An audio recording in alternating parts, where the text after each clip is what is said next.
So it's 7. Is it All time? right. Hi, my name Hi, is Suzanne. Hi, Terry. I want to thank everybody for joining us.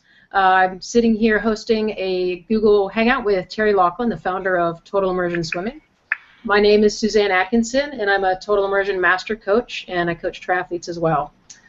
First, before we introduce Terry further, I want to thank sponsors for this Hangout, Finis and Endurance Films. If you hang out until the end, you'll be getting some information for some good discounts for some of their products, so be sure you hang out until the end here. So thank you very much to those two companies. Terry, welcome. Terry has been a swim coach for over 40 years. He started Total Immersion over 20 years ago and has quite a breadth of swimming personal experience as well as coaching experience. So thanks for joining us, Terry. Delighted to have another conversation with you, Suzanne, and let everyone else eavesdrop on our conversation. Yeah. So what I'm really looking forward to is letting you guys know that Terry and I have had a lot of opportunities to coach together at various clinics and traveling to and from these clinics, and we have some really interesting conversations about swimming and how to improve and what sorts of things that he and I do in our personal swimming. And I hope that you guys can just sort of listen into our conversation that we have here for about the next 30 minutes, and there will be plenty of time for you guys to ask questions at the end. So I'm just going to go ahead and lead Terry through some questions, and I'll provide some input as well, but I'm really looking forward to hearing Terry share some information here. So Terry, if you could pick only one swimming goal, what would it be? It would be the goal that changes your life, Suzanne. and that is the goal I've had for probably 20 years that I have every single day when I go to the pool, and that is to improve my swimming. It's an all-purpose goal. It's always there with me. I never, ever, I used to do these things, but I never do them anymore. You know, like everybody else, I used to go to the pool to get the yards in, used to go to the pool to get fit, and so on. And now I am conscious when I step to the edge of the pool or the body of water that my goal is when I emerge from that body of water, 45 minutes later, an hour later, I will be a better swimmer than when I got in. Mm-hmm. So can you give me some specific examples of things that you've done in the past that were not necessarily improvement-minded? Yeah, I used to be conscious of the number of yards that I felt was necessary, either to be fit or to swim a 1650 or a variety of things. I'm not unconscious of the fact that it requires a certain amount of training, but I think more in terms of quality time, number of hours that I may have available to swim in a week. It's got to fit into the other things I do in my life.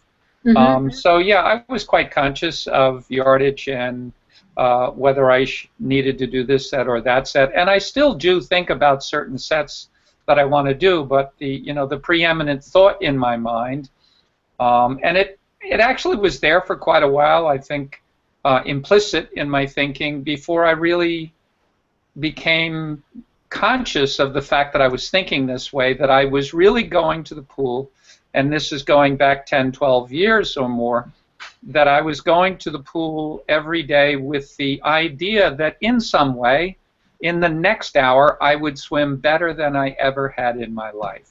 Uh-huh. You know, I've been to a number of pool sessions with you, and I have to say that almost every time when I arrive at the pool, and you're a much earlier riser than I am, you've just finished your set of whether it's 45 minutes or 90 minutes, and almost invariably you climb out of the pool with a huge smile on your face, and you rush to the board, Speedo, towel, dripping wet, you rush to the board and begin making notes, and it's just so exciting to see someone that is just continuously looking for improvement-minded opportunities, and I'm so happy to share those with other people. Do you have that experience every single time you swim, or do you sometimes have a day or two where it's true? If for the people who happen to be regulars on the discussion forum, they know that pretty soon, after every single practice I do, that I'm posting it and deconstructing it and debriefing myself on what I did. And something that's pretty interesting is I I found after years of doing this that I can, if I've done 15, 12 or 15 different repetitions, and they've been at different tempos and distances, and I've come in at different times, I can recollect all of them. It's really improved my memory, but I really am eager to go write it down. For me, in a way, it's not, somehow it's not as real until I've recorded it, until I've documented what I did. And as I document, I kind of do some analysis, because for a lot of people who are following it on the discussion forum, I'm also sort of trying to make my thinking transparent for the people who follow the practices. But absolutely, yes, I climb out of the lake or the pool, and I'm just really eager to go to my computer and log it in the Total Immersion discussion forum. Yeah, I think that's great. And one of my experiences has been that by writing it down myself, and then with my athletes, when I do have an athlete that will go to the same care of writing down their sets with as much detail as they can comfortably recall, they begin to make faster and faster improvements. On the other hand, if someone comes back from the pool and does a set and has not yet acquired that ability or the desire to tell me the pace or the timing of each repeat, or are unable to currently count strokes, the improvement is slowed down a little bit. It doesn't mean that they're not improving. I honestly don't think anybody goes to the pool with the goal of not getting better. I just think that not everybody knows how to go about getting better. So we'll get to some of those details about metrics shortly, but I know there's a lot of other things we want to discuss. And you and I could talk about metrics forever. Because there's so many possibilities. Well, on a subsequent webinar, we will. Yeah, perfect. So you've done a lot of study of, for example, aquatic mammals, and how do aquatic mammals differ from terrestrial mammals, and can you let us know how that impacts how we should approach swimming? Well, it's, I think the idea is, once I realized that the problems we saw from all of our students, that were, we'd kind of see the same problems over and over, and in the beginning I referred to it as human swimming, and in the last 5 or 6 years I think I came to realize that we shared characteristics with all terrestrial mammals, and we're not meant to be good at swimming, and the fact that we are terrestrial mammals and evolution didn't prepare us to be good at swimming has a result that, and this has been measured by engineers who work for the Defense Department, that human swimmers waste 97% of energy. These were not drowners. These were not Michael Phelps. These were people who thought of themselves as okay swimmers, and they were only converting 3% of energy into locomotion.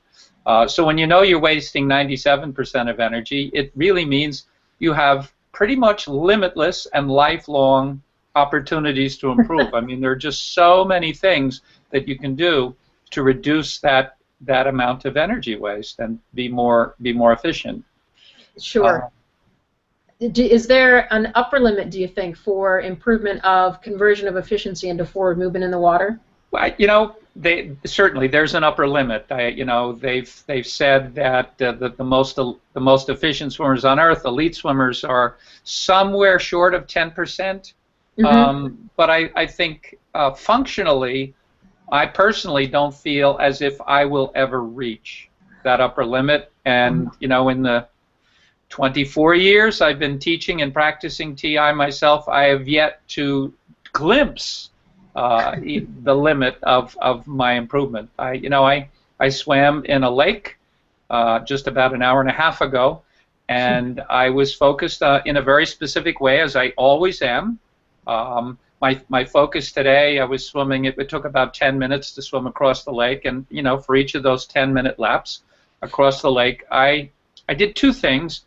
One of which I was very specifically focused on staying and feeling very, very stable in the water, that my body line would never have any instability in it as I was recovering. And at the same time as having that really clear goal, I actually, and I do this quite often, I was visualizing myself as if I was an outside observer.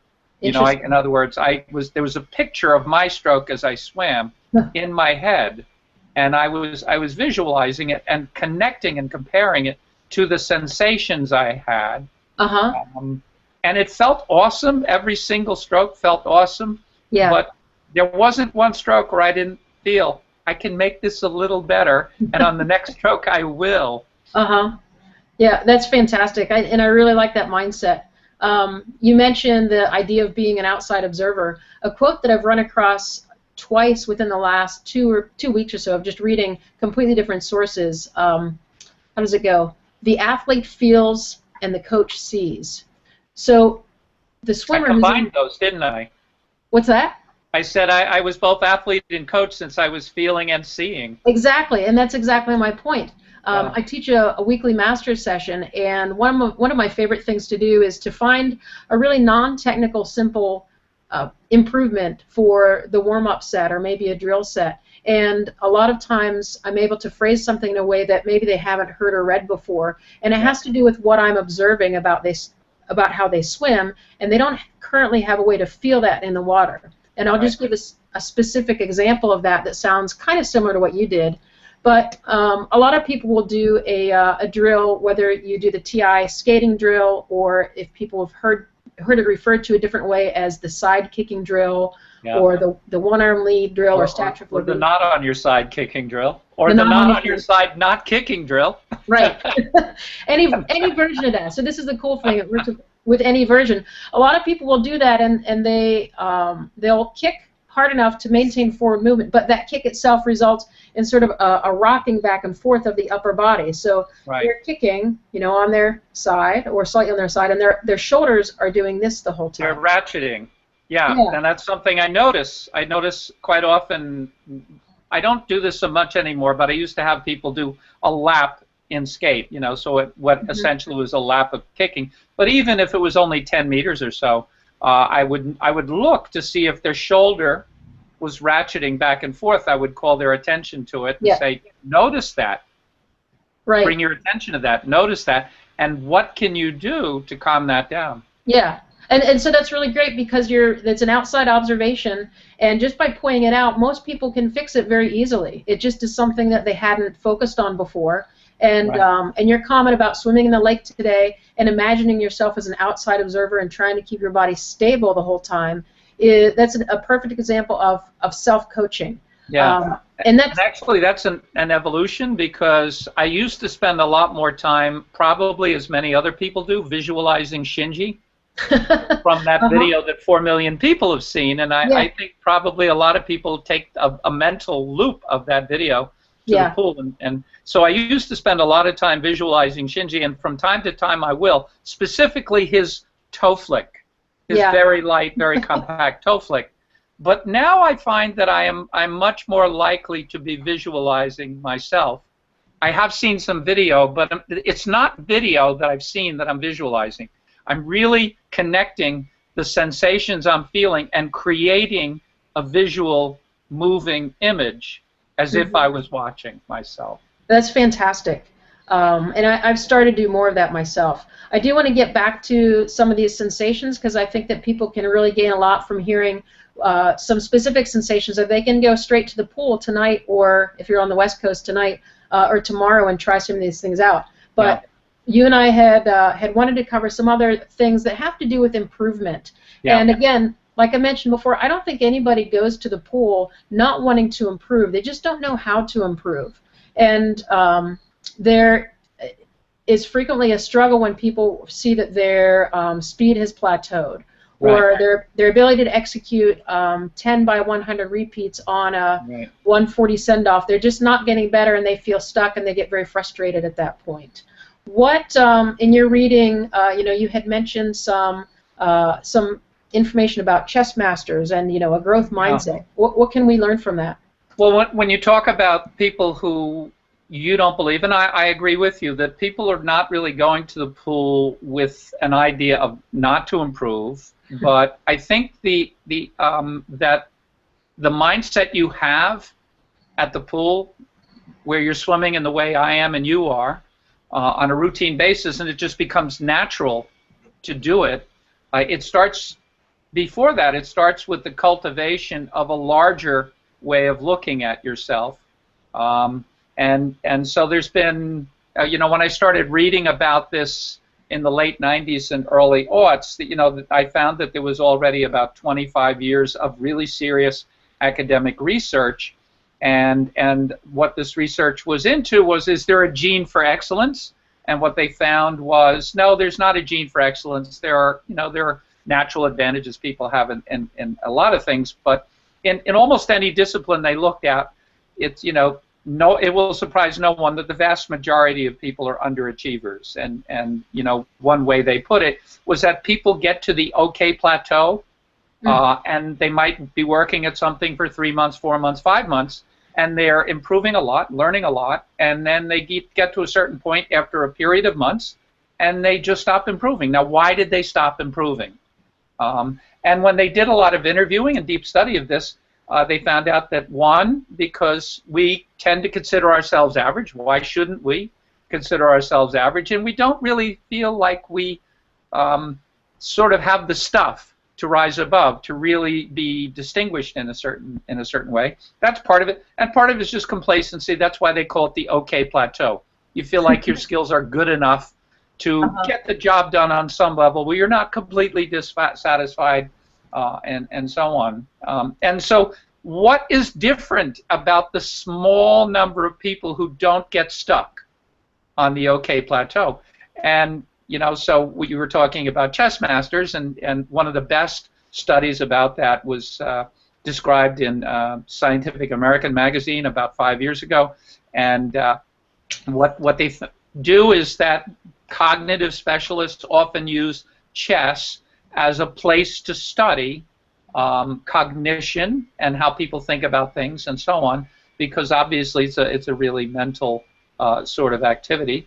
And so the really interesting study they did was they looked at people who were at the 2400 level, which is like a life master in chess, and then the 2000 level was the grandmaster, and then the 1600 level, I don't know if the terms are right, but as you move down in that rating system to fewer points, you're not as excellent a chess player. And one of the things is, if a 2400 player plays a 2000 player, 75% of the time they're going to win. They know that. So that predictability makes it good to study. So they know that there are certain mental capacities like chunking that are very, very useful in chess. So when they studied the mental capacities, the chunking and so on, they saw no difference at all between the cognitive capacity of the 1600 player, the 2000 player, the 2400 player. So they thought, since their cognitive capacity is not different, and this is a cognitive game, how do the 2400 players get to that level? And they found it was really simple. When they interviewed, they talked to the 1600 level players, and when they got to 1600, they thought, I'm good enough.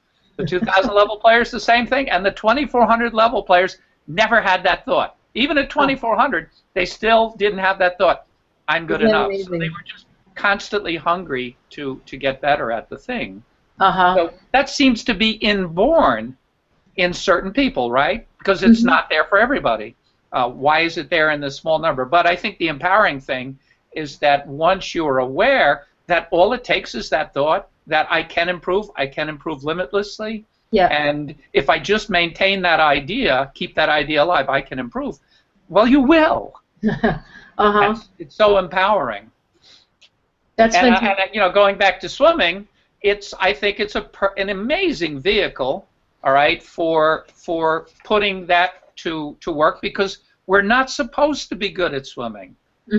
So it's such a great vehicle for not only promoting good health, but for learning the behaviors and mindsets of what Tim Ferriss calls meta learning, the ability to learn anything prodigiously.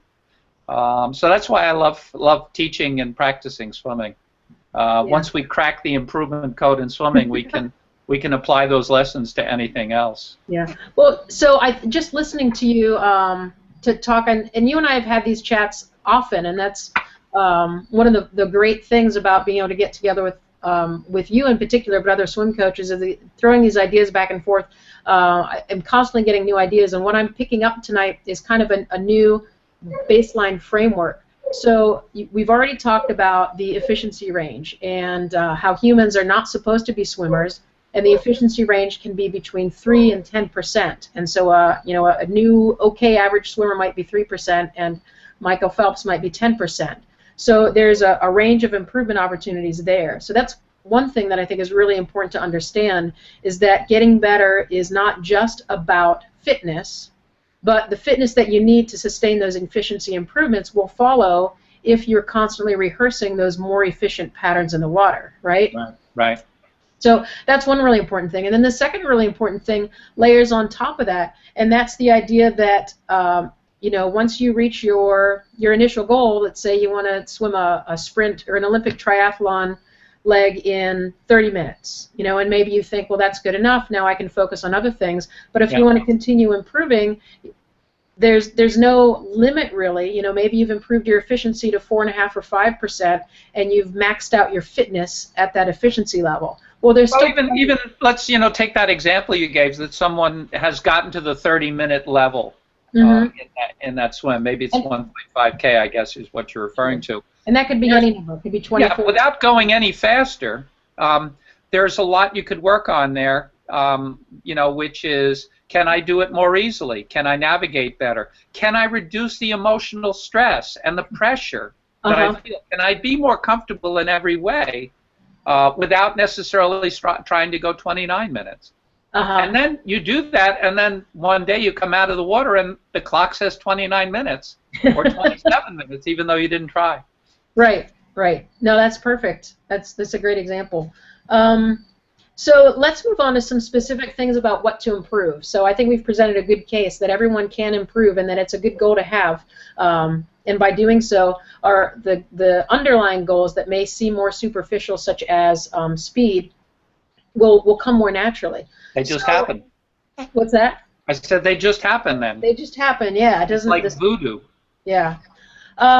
So as far as solving problems in the water, there are multiple levels of problems there. You mentioned cognitive problems and neuromuscular problems. Can you describe for us briefly the basic sequence of problem solving that we use in Total Immersion when we're training new coaches and during our initial lesson series? We've got a pretty standard sequence, and I'm not speaking of the specific drill sequences that you might find in a certain edition of the book, but just really fundamental approach to how we solve that problem. Yeah, it's about creating a framework for viewing swimming and the improvement process, and knowing the starting point. And so once you know that a human swimmer, of which we both and everybody watching this is an energy wasting machine, all right, then you have a real clear priority, all right, which is to save energy.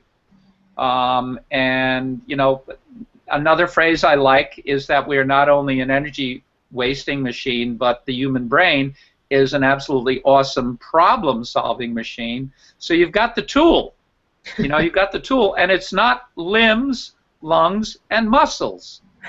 It's designing your sets to make better use of your brain, knowing that the limbs, lungs, and muscles are still going to be doing their thing. So solving the 3% problem or the energy wasting problem, it gives us a really clear problem-solving focus. And solving that problem is really cognitive and neural in nature.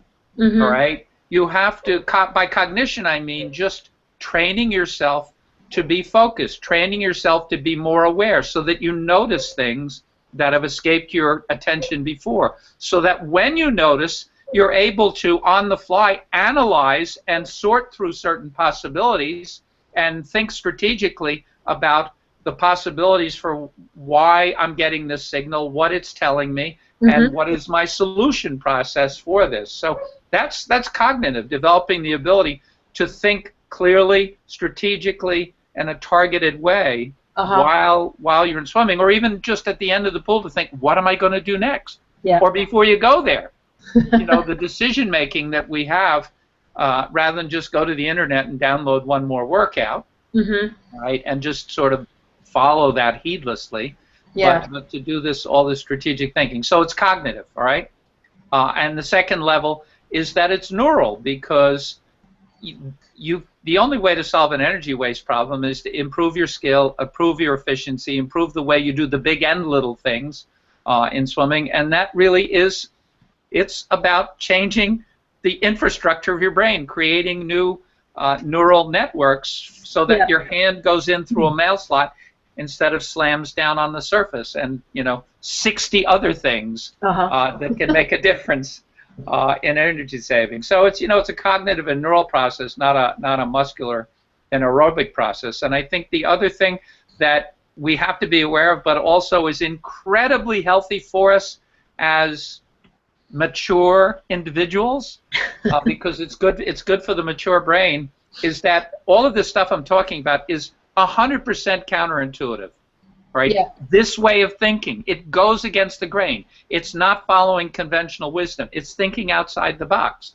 right? So just the fact that you're thinking this way, going against the grain, really it's good for you to do that. It's it's been proven by cognitive specialists that that's one of the healthiest things, that we can invert our preconceptions, right, about things. And then secondly is that all the solutions that we teach are also counterintuitive, so you have to be really mindful about applying them. All right, so step one is identify the problem clearly. Step two is understand the process and the priorities you will have in solving that problem. And then step three is the recipe. And you know the recipe. Why don't you share the recipe? Oh, all right, I'll share that. I'm taking notes as we talk because, honestly, every time we have a conversation, you've thought of a new way to reframe things that we already know. And it's just nice to have. It's nice to have new recipes. Yeah. Let's get to the recipe shortly. Can I ask you one or two questions just to fill in some blanks, things that came up as you were chatting? So a lot of directions we could go here. Can you give us some specific ways to notice things? And maybe that's a leading question. Something that I'm thinking of is at a certain level, let's say the 3% efficient swimmer, maybe all they notice when they're in the water is that swimming feels really hard, right? Yeah. I'll often ask my swimmers on their first lesson to give me one word that describes their swimming. And by limiting it to one word, it's really, really enlightening. Because I can watch them swim, but the words that I get back tell me what they're feeling. It gives me an emotional state almost. And I get words like fighting or struggle or, in some cases I get relaxed. And maybe it's someone who's relaxed swimming, but they're not very efficient. So for that type of person, what kinds of things might they develop an awareness of as far as like sinking or balance? What's the first step there? I think there are two steps. One is to cultivate the habit of attention. All right, because I think very few people do that. I think most people just sort of count laps, or they think about other things other than swimming. Their mind is just going elsewhere. And I think partially there's two reasons, because they're not used to mindfulness. Mindfulness meaning to choose something specific, something functional, and to keep your mind on that thing. So they're not used to mindfulness. Most of us are not. We're used to distraction. And I think that is more and more the case. Wait, let me check my phone. I think that is more and more the case today, that we're programmed sort of for distractibility. And so swimming can be a really useful therapy for that, in terms of using your 30, 45, 60 minutes to practice mindfulness.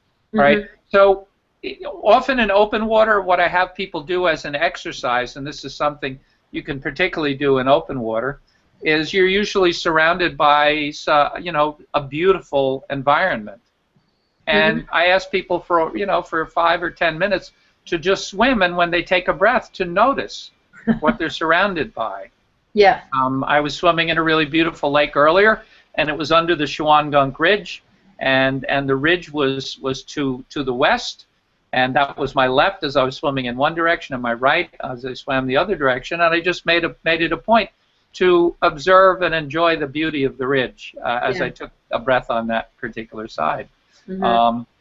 At the same time, on another lap, what I noticed was, and this was for 10 consecutive minutes, most of the time, what I was noticing was, did I feel my head was completely released, completely weightless? Mm-hmm. And did it feel different? Did that sense of release change when I took a breath? Uh-huh. So there's not ever a stroke I take where there's not something like that where I'm really paying specific attention to. So one is cultivating the habit of paying attention, and in some way that comes down to your set design. So you actually are designing sets that require your attention, or you can't complete the set successfully. Mm-hmm. And the other is having a menu of things that you're used to pay attention to, that you do quite frequently. You know, we often recommend to people that for one possibility, they can do a body scan working from front to back. So you notice something about your hands, and for a while you pay attention to examining your hands. Are your fingers relaxed? Are your fingers pointing down? Is your hand patient? Does it feel light? There's any number of things you could do there. Move back to your arms. Are your arms staying on wide tracks, or are they sloped a little bit? Move back to your head, which I did, which is focusing, does it feel like it's hanging? Move back to your torso. Do you feel like your shoulders are barely rotating? Move back to your legs. Do you feel like you've got the toe flick? So Yeah. there's a lot of different ways to do it, and you know, on our videos and in our books and so on, we give countless focal points and menus of focal points and so on. So there's not a lack of things to pay attention to. It's mainly about getting in the habit. Mm-hmm. Okay, so I want to talk about a tool that we use very frequently. Yes. Some coaches, some people that come to our coach training can't imagine swimming without it, and so we need to find a good balance. I'm among them. And that's the Tempo Trainer by Finis. It's for anyone who's not familiar with it. You absolutely must look it up. I apologize, I don't have one sitting here right next to me to show you, but the Tempo Trainer is something. It's basically a swim metronome, and the recipe that Terry's talking about, you know, sort of this recipe for improvement. We also refer to it as the math of speed. It's very simple. Your speed from one length of the pool to the other, the number of seconds it takes you to cross the pool, is equal to the number of strokes that you take multiplied by how many seconds each stroke takes. There's a little push-off in there as well. It's easier to get used to the concept at first by not worrying about the push-off, and then we can add that in later. But you know, as an example, a sequence that a swimmer might go through as they're working on their way from a 3% efficient swimmer to a 4, 5, 6, 7% efficient swimmer. You know, in the beginning, if you're not very fast, and if your one-word description of swimming to you is fighting, and you feel like you're constantly sinking, and you don't have that additional awareness, you know, that attention cultivated that you mentioned, you know, your stroke count's probably going to be very high. And it's not that the stroke count number itself is good or bad, but it's an indication that there are a lot of opportunities for improvement that have nothing to do with your tempo or how fast you're going, but with just minimizing the effort it takes to get through the water. You know, you stroke in the water, and are you moving forward as you stroke? So it's very simple, and we're not saying that that if you're 6 foot tall, you need to take exactly 13 strokes, or if you're 5 foot tall, you need to get to 13, 14, 15 strokes. But the number of strokes you take is a first indicator of kind of your ease at moving through the water. So, you know, that might be the first step in improving your swimming. And there's some specific strategies for that. But I really want to get to the meat of using the Tempo Trainer. So you can set the Tempo Trainer to any number of seconds in increments of 1/100th of a second. And on land, when you're pressing the little right button and you hear the, you know, 1.01 seconds, 1.02, 1.03, they all kind of sound the same when you're standing there. But you put it in your cap and you get in the pool, and suddenly it's a huge difference. can talk about maybe some of your first experiences with the tempo trainer and how you began implementing it into more of your TI training. The first time I ever used one was in the summer of 2004. I can remember specifically and vividly the first practice that I ever used it. Going back, I had been doing training with focal points, so I had practiced mindfulness for about 15 years, starting in 1989 when I started to remake my stroke into a TI stroke, starting in '89. So I'd practiced mindfulness and focal point practice since that time. So I had 15 years of mindfulness practice. And what I noticed when I put the tempo trainer on is that beep had the effect of banishing stray thoughts that formerly would sort of come into my head. You know, what the Buddhist monks call the monkey mind.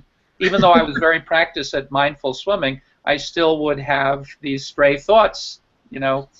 Might be a swimming thought, it might be another part of my body that I wasn't choosing to pay attention to at that time, or noticing a little error or something and being distracted by that. When I put on the tempo trainer, the first effect of the beep was I found it quieted my mind. Even though that beep was there, so there was obviously a noise, but it had the surprising effect of quieting my mind and making me better at the focus I chose. And interestingly enough, I put it on some 10, 11, and 12-year-old boys, probably a summer or two later, and they were the type who you would give them a set, you would give them a specific instruction, and they'd start swimming down the pool, and for 10 yards or meters, it would look like they were paying attention and doing what you asked, and then it was apparent they were no longer paying attention.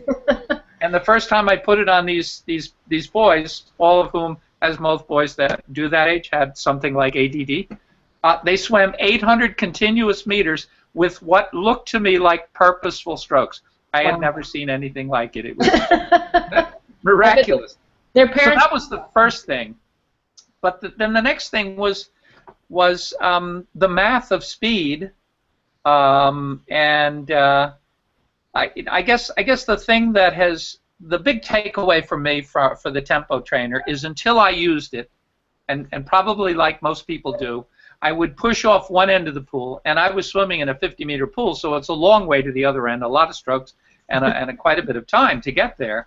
And I would push off one end of the pool, and I would just be thinking about getting to the other end. And then I put the tempo trainer on, and if I set the tempo at 1.2 seconds per stroke, that lap became transformed into a series of 1.2-second intervals. And quite often what I'd be doing at, say, 1.2 seconds is, let's say, trying to maintain a stroke count of 38 strokes across 50 meters at 1.2 seconds, for instance, all right? And I would be repeating, and as you said, you mentioned a little while ago that you can really distinguish the difference after practice between 1.20 seconds and 1.22 seconds. You can distinguish the change in time in between beeps. All right. Well, the other thing you get really good at, and I think the tempo trainer's beep aids this, is that you recognize the feel of a 38 stroke lap. Every stroke in a 38 stroke lap has a feel, all right? Yeah. And if you're going to take 39 strokes or 40 strokes, all right, you recognize in the moment it happens, as you're in mid-pool, and some tiny little thing that you never would notice otherwise changes in mid-pool, and the first thought that comes into your head is, that's going to mean 39 strokes, not 38. And then the second thought that comes in is, oh, and that extra stroke has a cost. I'm going to be 1.2 seconds slower when I get there. So you start with the idea of a lap now as a series of 1.2 second intervals, and then you have within each of those intervals, you have what I call consequential nanoseconds, where you do things right, you do things right, you do things right. In one stroke, it's not quite right, and you know it as soon as it happens. That's the consequential nanosecond. Yeah, you know, that's so fantastic. that is as deep as you can get into being process-oriented, not outcome-oriented, when you're at that level of self-awareness. Yeah. And I had never experienced anything like it until I started training with the tempo trainer, and now it's become routine. Even when I don't have it on. Yeah. It has its imprint. Yeah. I don't know if he's tuned in, but there's a friend of mine named Eric, and he and I were talking about the tempo trainer use. We were just doing Facebook messages back and forth, and I just described him a simple way to begin using it. And he didn't want to go out and purchase one just yet, but the next time he went to the pool, he thought about having a beep in his head. Beep, beep, beep. And he said he swam, fewer strokes and faster times with more relaxation than he ever had. You know why? It's a form of visualization, and it helped him. It helped him stay calmly focused, I think. Yeah, I think that was it. It gave him something to think about. You mentioned that we're so wired for distraction. It gives you something to really help focus. Yeah.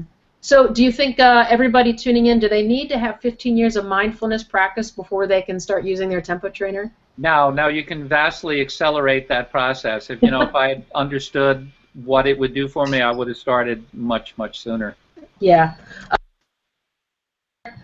I try to start my swimmers not necessarily as soon as possible, but I try to introduce it early so they can get the experience of listening to it.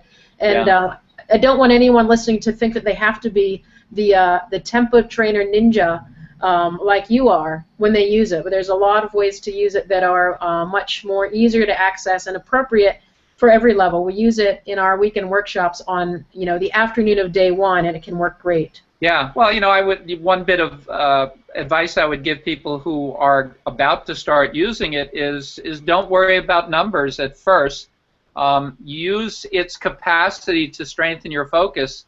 And one of the things I encourage people to do is do a lap or a few laps where you focus just on sinking to your hands and see what you notice about your hands that you didn't notice because of the aid of the tempo trainer.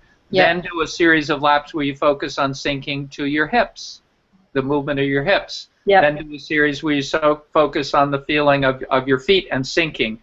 Yeah. Because when I sink, now the person watching on deck can't tell whether I'm sinking to my hands, hips, or feet. The stroke never changes. Let me interrupt you just for a second. Yeah, my awareness of the stroke changes. When you say sinking, I just want to clarify, not sinking in the water. You're just synchronizing. Synchronizing, yes. Right. S-Y-N-C-H-I-N-G. Yeah. All right. Fantastic. Let's go ahead and start taking some questions. We've got, I don't know, until we get bored, I guess. But we're gonna. This has been great, Terry. Thank you very much. I've got a whole page full of notes. Suzanne. Let's do it again. Okay. Sounds great. I hope everybody comes back and invite your friends. And if you're intrigued with the tempo trainer ideas, again, stay tuned because there will be some special offers from Finis, the company that produces and sells the tempo trainer, as well as Endurance Films. So our first question is from Jennifer in Portland, Oregon, and here's her question: What is your recommendation for sighting in open water swimming without making your legs sink? I'm a pool swimmer just learning sighting. All right, so what I do is I make sure that two things. One is I take a snapshot, not a long look, and I can take several snapshots if it's not clear right away. Mm-hmm. And so that's number one. When you're going to take a snapshot or a really quick, brief look, you kind of want to, in your head, visualize what you're going to see, what you're looking for, and what it means before you look up. So mostly what I'm looking for, I'm usually at 62, not in the lead. So usually I have the luxury of following other people in an open water swim. Mm-hmm. So I'm just kind of looking to see where the caps are. With the distribution of caps, if the distribution of caps, the cluster of caps is off to my right, I know I'm going left, for instance. And so it doesn't take me long to figure that out. So that's one, is take snapshots, not long looks. Number two is that I only surf my goggles. My nose does not come out of the water. I don't breathe and sight at the same time. I have a way of falling into a breath that's right in time with my stroke, which is a skill I've developed over time. But I don't breathe while sighting. Okay, thanks. So you're separating the sighting skill from the breathing skill, and they may or may not be coordinated. Is that correct? Right. Well, I coordinate them. It's a skill, and it's a skill we teach in our open water camps and in the open water video that we sell. Okay, great. Next question is from Mary Lou. Hi, Terry and Suzanne. Love the TI approach to swimming. It's been a great help. How important is tempo in TI swimming? I find my strokes are coordinated with my need to breathe. Should my breathing be coordinated with proper timing of my stroke? So that's a perfect lead-in from your last comment. Yeah, well, you can't really separate breathing from stroking. So your stroking rhythm, your breathing rhythm, and your tempo are all going to be the same. One really interesting thing that I did a lot of very early was I would sync the tempo to a lap of left side breaths, to a lap of right side breaths, to a lap of bilateral breaths, to bilateral breaths of different frequency. Breathe 2 right, 2 left, 3 right, 3 left, 4 right, 4 left, and so on. I would examine every possible iteration of my breathing and make sure that there was never any variation in my tempo. So also just slowing the tempo and speeding the tempo and seeing what sort of adjustments you need to make in your stroke. I can still, I may slow the tempo to as slow as a stroke every 1.8 seconds, which is super, super slow. And I've done it as fast as a stroke every 0.85 seconds, almost a difference of a full second. And, I'm trying to feel unhurried, lazy, like I've got all the time in the world to take my breath, even as the tempo is getting down to those pretty brisk tempos, faster than 1.0 seconds per stroke. Yeah, and just an additional comment from Mary Lou, I find one of the things that helps people kind of break through from struggling to increase their tempo and still breathe well is that there's a sweet spot where if you're moving efficiently through the water, you're going to create a bow wave in front of your head. And if your breathing technique is good, in other words, if your head remains aligned, that bow wave will push a wave of water in front of you, and there will be a space to breathe into, which makes breathing easier. But if your breathing technique is not good, if you're lifting your head up to breathe, you're going to put your face right into that wave, and so you won't be able to breathe well at any tempo. So two different components to breathing. So it's definitely a key part to work on, and definitely I encourage you to work on increasing your tempo with your breathing. And if you can do it, use a tempo trainer to work on that. That's ideal. Next question. Philip from UC Berkeley. My legs inevitably sink when I back float or backstroke. Pushing down on various areas of head and upper body do not help. I'm not able to find buoyancy when someone has supported my body and lets go. Suggestions?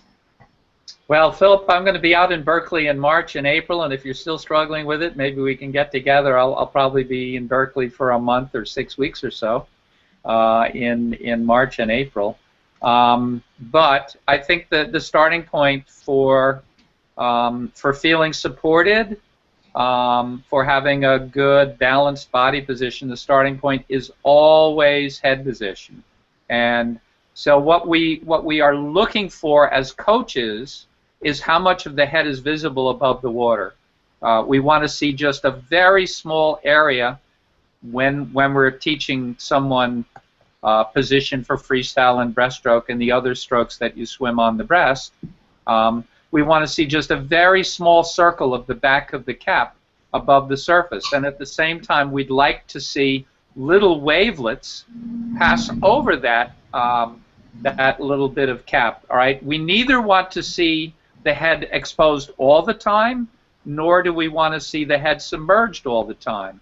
All right, we want to see that little circle that disappears with each stroke momentarily.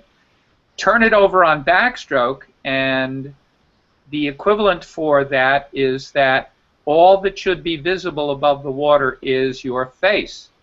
All right, so you should think about the surface of the water forming a circle that wraps around the corners of your goggles and right down to your chin. So everything else outside of that circle should be below the surface. And taking the idea that a wavelet should pass over your face, it's okay and probably desirable for a wavelet to pass over your face as, as your hand goes in the water. you just don't breathe at that moment that it does. In fact, I'll say this, Lenny Kraselberg, who was probably, I think he won 4 Olympic gold medals, if not more. He was the best backstroker in the world about 10 years ago. He kind of made it a point that if he was not getting wavelets going over his face as he swam backstroke, then he knew his head was too high. So I look for the same thing when I swim backstroke. Great. And Phil, I'll just add one more thing, that a lot of people do experience sinking, but when you can balance the body so that you're sinking evenly, in other words, head, chest, and hips are sinking equally as fast as the legs, then you've achieved balance, even though you may be a little bit under the surface of the water. So some people may struggle with that part of finding balance, and it may not always be initially about trying to stay on top of the water. And while you want the bulk of your head below the water, you want to make sure each shoulder clears on its stroke. So you want to feel that your right shoulder is clear as the right arm is coming over in recovery, and vice versa. Thanks. Debbie, I wanted to know about tapering. My arms feel a bit tired after 2-mile swims in consecutive days. I have an aquathon today at 6 p.m. and an Olympic try on Saturday morning. I'm worried about doing the race today to be ready for Saturday and be at my best. Yeah, I would be too. Yeah, racing 2 days in a row, you're gonna feel the effects on the second day of the first day's race. It's a given, you know. And I do that a lot. I mean, I don't try to rest or taper for every race. I will generally choose one race a season that I want to really do my best at, and I don't mind swimming a little bit tired in the others, just because I'm not going to evaluate those races as if I was tapered or at my best or feeling my best. And so what I'm looking for in races where I have not rested, and maybe during that week I've been working a little bit harder, is I'm looking to still feel that I can execute the race well, that I have to be a little more attentive to swimming really efficiently, to staying relaxed, to swimming a really even, intelligent pace, and so on. You know, so it's just a different problem-solving exercise when you're racing on a day that you are not rested. How about you, Suzanne? How do you do that? Well, you brought up a great point. You know, the idea of tapering in order to perform at your best, and then having 2 races back-to-back, whether it's 1 day apart or 2 days separated, you need to have appropriate expectations for those days. So, you know, when you go into a race, every race is not just about swimming your fastest. Being at your best may be my best emotional execution of the race, or my best warm-up for the race. There may be different components of my race day strategy that I'm practicing, and the race itself is a practice. You know, in traditional triathlon coaching, or any sport really where you've got a series of competitions throughout the season, we talk about having an A race, a B race, a C race. And one component of having an A race is being physically at your best, where you can perform your fastest, right? The fastest time from point A to point B. But as we talked about before, in swimming, so much of your ultimate speed has to do with your efficiency. How much energy am I using to get to point A to point B? When my emotions get caught up, or if I get physically fatigued, my first thing that goes when I get fatigued is my breathing gets off.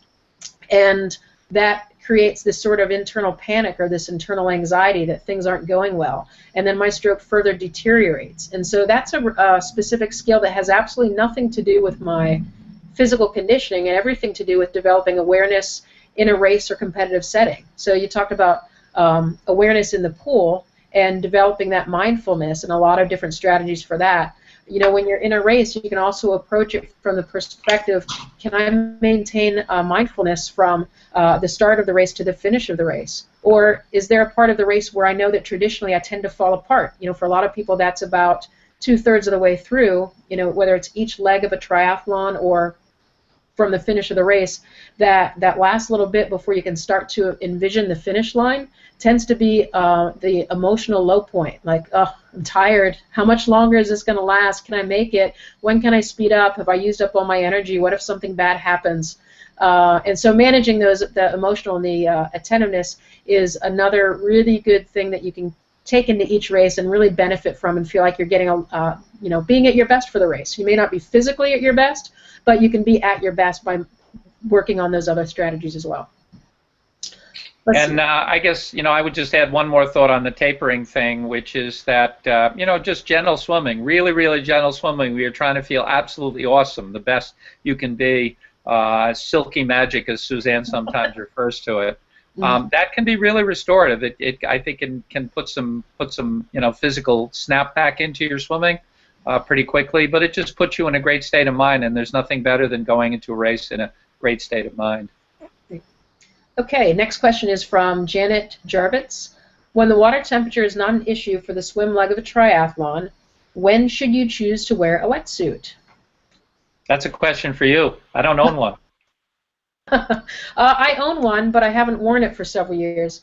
Janet, I think that's a real personal thing that has to do with your body type, how much body fat you have, how fast you swim, and I'm not saying how fast you swim from the perspective of only fast people should wear them or only slow people should wear them, but if you're swimming in cold water and you're not using a lot of effort, let's compare it to a power meter on a bike, because I think a lot of triathletes can relate to that. And if you can't, I apologize, but just a real simple analogy here. On a bicycle, your efficiency conversion is about 25%. So when I'm riding my bike, say my power meter is reading 200 watts, which is pretty high for me, but that represents about 25% of my energy is going into creating 200 watts of output to move the bike forward, which means that I've got an extra 600 watts, right? That's the other 75% that's going into body heat generation. All right, so when I look at a power meter on the bike, I can see exactly how many watts are going into producing energy, and how many watts are going into body heat creation. And if you're a professional tour rider and you're putting out 400 watts or 600 watts, your body heat generation is that many times higher as well. So those pros that you see in the Tour de France riding in the Alps or the Pyrenees in short sleeve shirts when it's 30 degrees out and it's snowing at the summit, they're generating a ton of body heat, way more body heat than I would generate because I'm simply not producing as much power. So take that into swimming, cold water swimming. If you're a relatively slower swimmer, okay, and if you've got a small body mass, you don't have a lot of muscle to create body heat.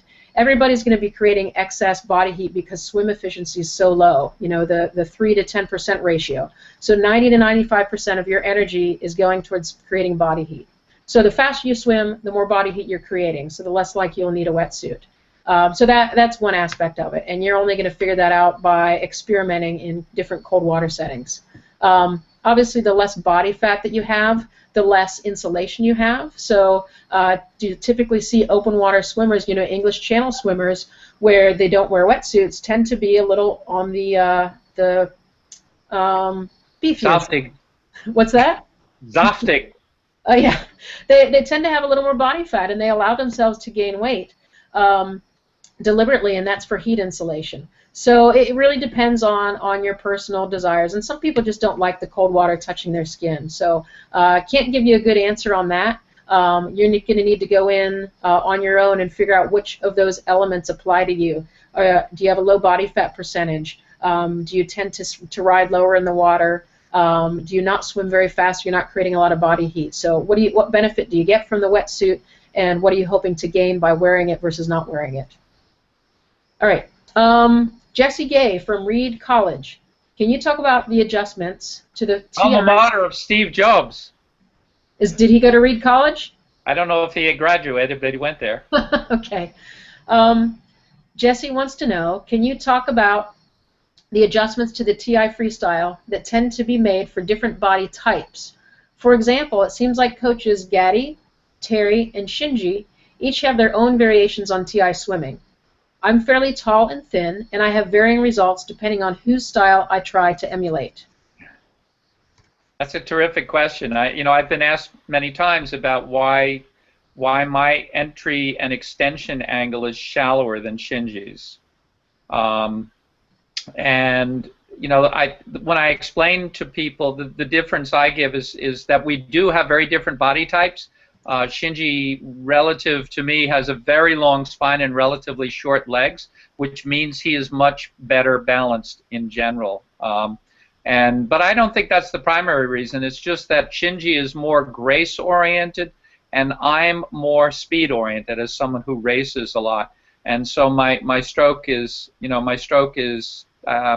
I guess I stroke more aggressively than Shinji a lot of the time because I'm swimming for speed.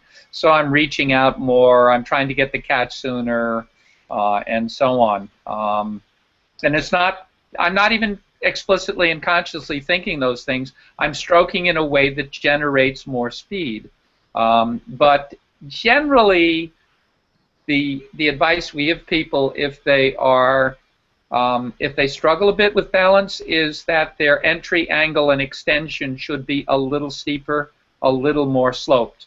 If your balance feels really great, if you feel really supported, if your kick is really easy, then you have the freedom to reach a little further forward. Not that we ever want you to be horizontal, have the arm be horizontal on its extension. There should always be some slope in the arm. But the best thing is just to experiment a little bit. I don't think there's ever going to be a really, really big change in most people's strokes. Mm-hmm. Thanks. There's a great picture that I have on my screensaver of myself and our TI coach, Kati Franco, who's from Merida, Mexico.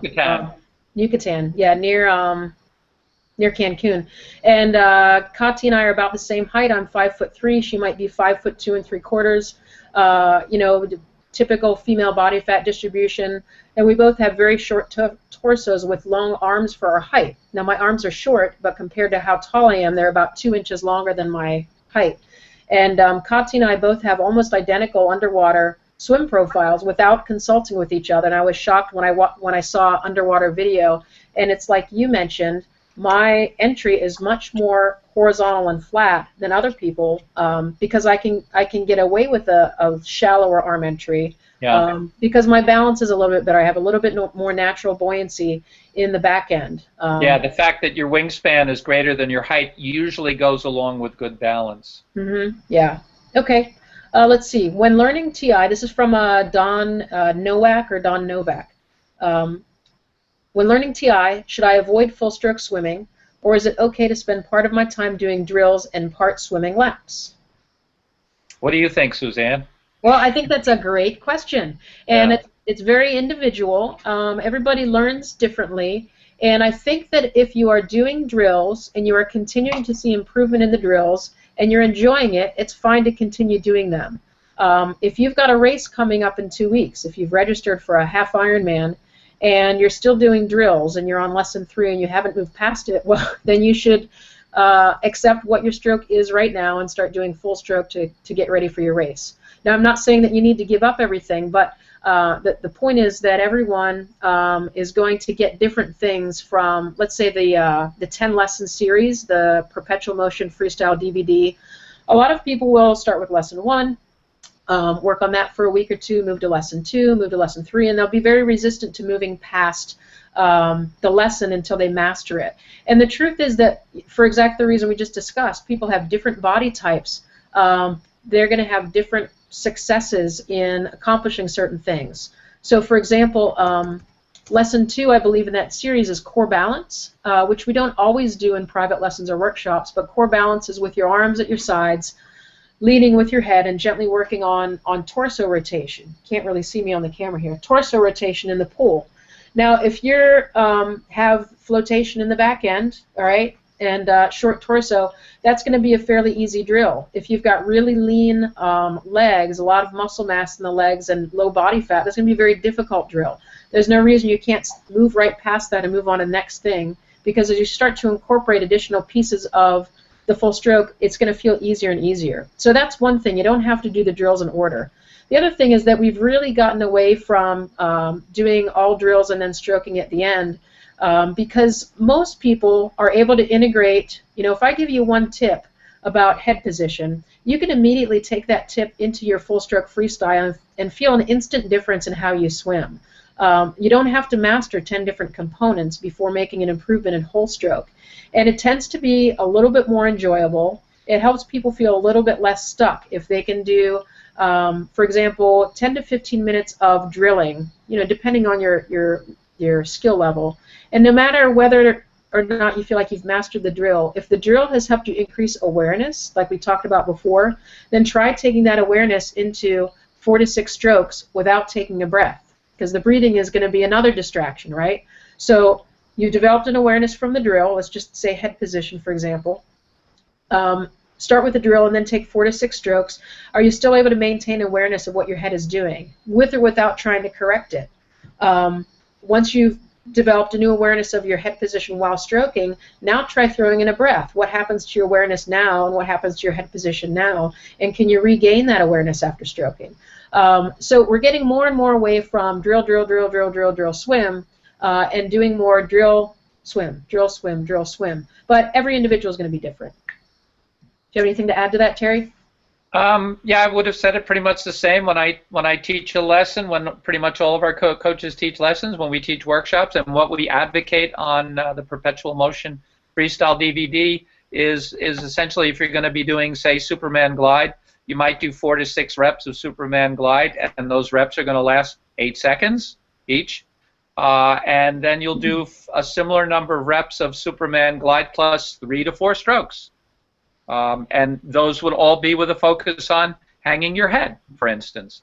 And then you might try adding a few breaths to it and see what happens to your sense of weightless head when you do that. So that's pretty much the way we advocate practicing now. Great. Okay, next question. And just so folks listening in know, we've got about 25 more minutes of questions, and then we'll wrap things up here. Dan Vito wants to know, can you talk a bit more about the role of kicking in the TI approach? Oh, I love that question. I think going back to the question we just answered, we made this change in how we teach drills to, as you said, drill, swim, drill, swim, drill, swim, trying to integrate right away the sensation that was heightened in the drill and see how it feels in the stroke. Another really significant change we made was to do much shorter repetitions of drills, where we might formerly have done, say, 25 yards of skate on the right and then 25 yards of skate on the left, and do that a number of times. What we're far more likely to do now is have somebody do Superman glide, skate for just a few moments, stand up, do Superman glide, skate for a few moments on the other side, and repeat that a whole bunch of times, just going back and forth in a shallow section of the pool. Now, why did we do that? Well, the main reason was that we were seeing that after the first 8 yards or so, for a lot of people, the next 18 yards, 17 yards was turning into an exercise in kicking with a main goal of getting to the other end of the pool.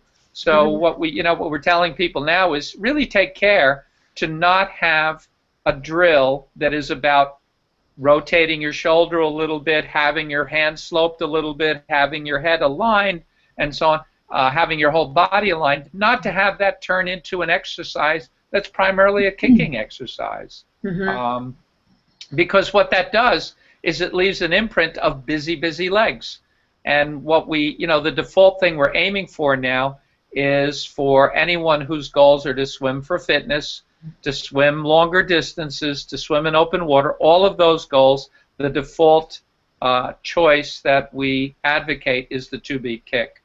And the two-beat kick is really about learning to move the legs in rhythm and in tune with the body rotation, which is completely different from the non-stop kicking that propels you down the pool and skate. So we're just trying to get away from anything that would leave an imprint of something you later have to undo.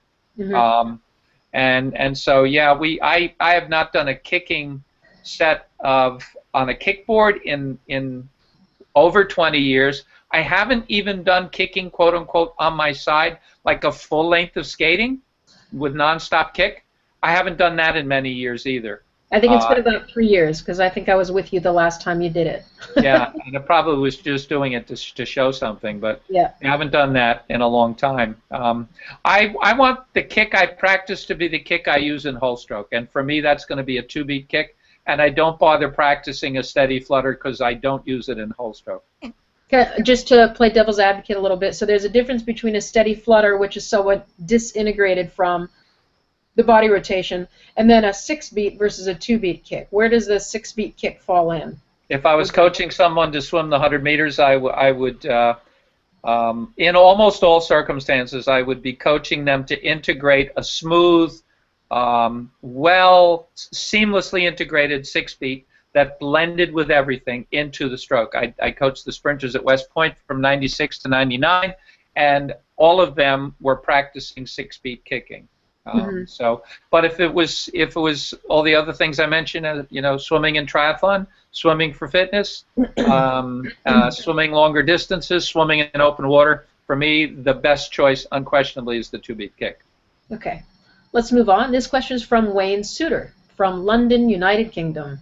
Hey, good to see you or talk to you in some way, Wayne. Wayne swam across the North Channel, the Irish Sea. One of very few people to do that. Yep, and he's up at 2 a.m. listening to us. Hi, Terry. I hope you're well. I'm struggling to get my stroke rate down from currently 18 strokes per 25 meters. I think it is mainly my lack of gliding. I am struggling to know how long to glide with each hand entry. Any suggestions? Yeah, don't glide. Push the right button on your tempo trainer. Keep pushing it until the stroke count goes down. It will go down, no question about it. So his question is, he mentioned stroke rate, but then he also talks about 18 strokes. So does it seem to be that he's taking 18 strokes at a certain rate and he wants to quicken the rate and still take 18 strokes? Is that how you're interpreting it? Well, the first thing I'd say is, having met you, Wayne, and having an idea of your height and wingspan and so on, 18 is not necessarily that high a count. I think if you had in a range of maybe 16 to 19 strokes, that would be in a 25-meter pool, maybe even 17 to 19 strokes. I swam in a 25-meter pool yesterday. It was the only time all summer. All my other pool swimming had been in a 50-meter pool, I took 18 strokes on the last lap of most repeats. I swam the whole practice in a range between 15 and 18 strokes, and I'm 6 feet tall. I don't know what that converts. I think it's 1.82 meters, maybe. Sounds close. So, yeah, 182 centimeters, I think. And so that was my stroke count range, 15 to 18. So 18 is not necessarily high, but every time I'll give you an example. My very first set yesterday, I started with the tempo trainer set at 1.1, and I swam 50s. And my first 50 was 16 strokes down and 19 strokes back. No, 17 strokes down and 19 strokes back. So it was 36 strokes for 50 meters. I was with the tempo trainer set at 1.1. Then I slowed the tempo by 0.04. I went to 1.14. I took off a couple of strokes. I went to 1.18. I took off a couple of more strokes. I went to 1.22. So I was slowing the tempo by a delta of 0.04 on each 50. When I got to 1.22 on my fifth 50, I was at 31 strokes, right? 15 down and 16 back. All I didn't concentrate on gliding. I didn't concentrate on reaching. All I did was use the extra time between beats optimally, and it saved me 5 strokes for 50 meters. Then what I did was I brought the tempo back to my starting point of 1.1 by smaller increments. So I came back by a 0.02 increment. So I went 1.10, 1.14, 1.18, 1.22. When I got to 1.12, I thought I could shave one more stroke, so I did another one, and I did shave another stroke.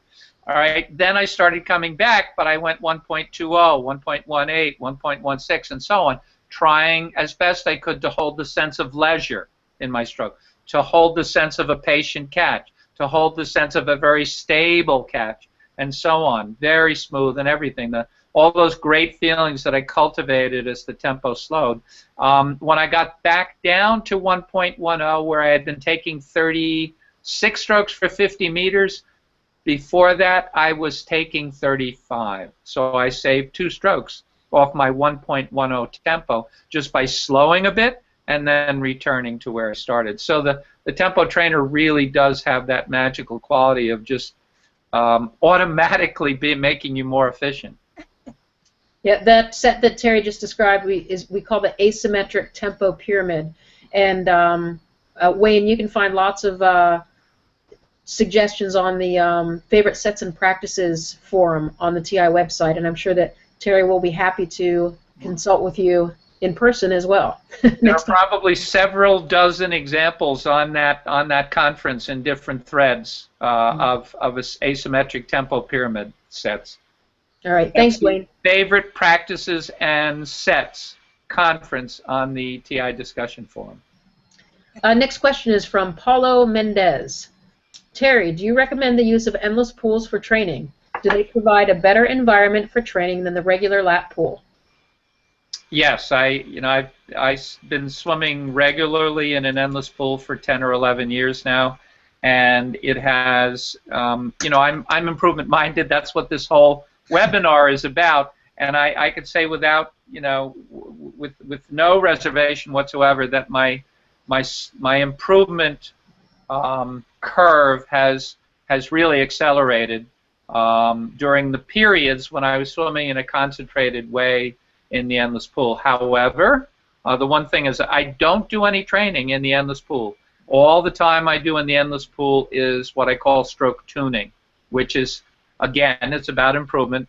And one of the real principles of improvement is that the people who are improvement-minded, one of the characteristics they have, the people who don't get stuck on the OK plateau, they all share the characteristic of being error-focused. They're constantly looking for little, often very subtle, after you've been at it for many years, subtle errors in their form, and trying to find a way to improve it. So that's what I do in the endless pool, is I'm really looking for little errors in the stroke, and the mirrors and the current tremendously heighten my ability to be aware of those errors. So yeah, I'm always in there looking to tune up my stroke and fix little errors, find errors, fix them, and so on. I do my training in a regular pool. Great, thanks. While we're waiting for our next question, I wanted to ask you another question that came up earlier that I had for you. You had mentioned the idea of chunking. Yeah. That's a word that you and I and TI coaches use casually, but could you describe what that is just very briefly? Yes. A really good example of chunking, for instance, would be when we're teaching the recovery and the entry and the extension.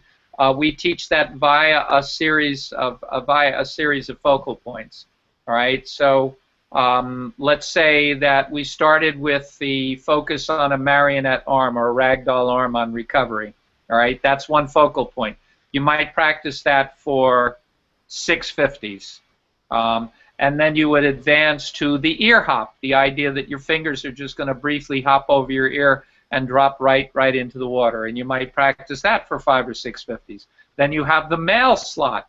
So your hand is going to cut a slot in the water. You're going to slip your forearm through that slot. So that's 3 different focal points. All right. And if you practice each of those focal points for 825s or 550s or something like that, that's called block practice, where for a period of 7-8 minutes you're only practicing one focal point. And then at some point later than that, once you've had a chance to process and familiarize with and slightly imprint each of those individual focal points, that you might try putting 2 of them together. All right, so you might do a couple of 25s or 50s where you put together the ragdoll arm and the ear hop, or a couple where you put together the ear hop and the male slot, or you might go way out on a limb and put together all 3. All right, and that's called chunking. When you take several, that's one example of chunking. But when you take several different points of focus and you combine them, and it is recommended that you practice them individually while you're familiarizing that with them. and then as you become familiar, that you begin chunking. Now, Suzanne, why does one want to chunk? What's the benefit or advantage? Well, when you start chunking, you're able to take 2 or 3 sensations and turn them into one sensation. That's Right. sort of starts to happen seamlessly. Right. And then that one sensation becomes a new focal point. So there may be Yeah. a certain sensation I get when my kick is timed with my rotation at a specific rate, when my breathing feels effortless. Yeah. And that's a really beautiful silky sensation that I have. And so to achieve that, I've practiced many, many different combinations, and over the past 3 years, it's sort of built up into the beautiful beautiful breathing I experienced Right. last night at my master's. So now that's one thing I can practice, and now I can begin layering other things on top of that as well. So can I get Right. that So beautiful breath? you're freeing up space in Exactly. working memory. Yep, I'm shifting. And that idea of improvement, we're talking again about improvement, and one of the keys to improvement is that you're always doing what Suzanne referred to as layering, right? So you establish a skill, or maybe you establish a chunked skill, and by having things that you used to have to think about as 3 discrete thoughts have become one thought. Right. Yep. Now you have space in your working memory to add another thought. So that layering process is a critical behavior and habit of people who improve. But the other benefit is that how do you move things from working memory to long-term memory? Mm-hmm. And what you're really talking about, working memory occurs in the cerebral cortex, and long-term memory, those muscle memories are residing in the cerebellum, all right? And the cerebellum, a different part of the brain. You're actually moving the processing from one part of the brain to the other part of the brain. And the great thing about the cerebellum is that's where you store things like brushing your teeth, tying your shoes, tying a tie, signing your name, all these things that you do routinely. You don't want to waste a lot of processing power on them. You're actually using less energy in the cerebellum. So it saves energy. It accelerates the transfer of things from conscious control, or what we call conscious competence, to autonomic control or unconscious competence, where you're not thinking about it and your body still knows what to do. So that chunking process is tremendously valuable. All right, we've got less than 10 minutes left for questions, so maybe 1 or 2 more here. Forgive me if I'm not pronouncing your name correctly. Germund Heslo from Lund University. I've tried to swim with clenched fists. I was hoping that this would force me to focus on propulsion by means other than hands and arms. I was surprised to find that my breathing became extremely difficult. Could this be a sign that I have used my hands to lift my head out of the water? Good conclusion. Yes, that's great insight, and you're doing that strategic thinking. So yeah, actually that is perhaps one value that you might not have considered of swimming with your fist closed, because it revealed an error in your breathing, and that makes it really valuable from that standpoint, because it shows that you're error focused doing that. So you find the error and then you figure out a way to fix it. Then you should be looking, okay, so why was I reliant on my hands? Why was I reliant on support or bracing for my hands and the breath? It's very likely because you were lifting your head. So you've got to examine that. And I would also suggest that as an alternate to swimming with fist closed, that you swim with just one finger extended. You'll get a whole different experience of things with just a single finger. I used to do a lot of fist closed swimming, and I did fist gloves for a long time. And now my favorite way to heighten my hands awareness is to just have the index finger extended.